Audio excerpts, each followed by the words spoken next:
sell greatly is to focus on the 5P's, okay? And the 5P's, we'll go through each of these. Proximity, preparation, presence, patience, and lastly, and most importantly, preference. Proximity.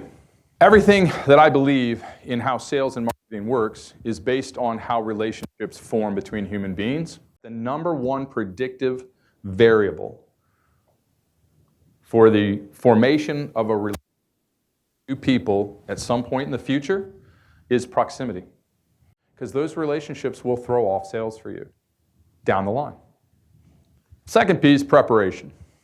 I will tell you this, I think, is the part that people do the worst. We're trying to move so flippin' fast these days that we just don't do our homework. And the way I always phrase it to folks is, look, you should never, as a salesperson, you should never talk to a stranger. Your mother was right when she told you that as a child. Now, as you're having these conversations, and I will tell you that people that I work with, we have arguments over what's the most important P. Most people will say proximity is the most important P. I think this is the most important P, presence. Because as a culture, as a society, we are woefully bad at it. Anybody here, just by show of hands, last 6 months, you've been on the phone with somebody, and you are absolutely convinced they are doing social media, reading emails, or texting while they're on the phone with you. Anybody had that experience?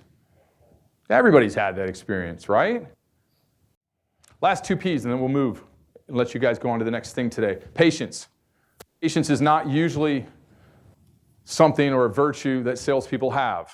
It's not usually a thing that we look for in the sales world. We're always trying to close, right? Like get the deal, move forward. But you need to have a little bit more patience. Because again, you're not focusing on creating transactions, you're trying to create relationships. So you're going to have to be patient. You're going to have to always be out there connecting with people, always building that pipeline. And be a good person. Don't try to sell. Just build relationships. And it all leads to this, preference, the last P. You have to be the preferred provider today. Because here's the thing with preference. There is a lot of power. If you can be a single source provider, if they can just come to you and buy, who are they going to go buy from? Their preferred provider. But even in an RFI, RFP world, preference has power. It creates what I call top of stack.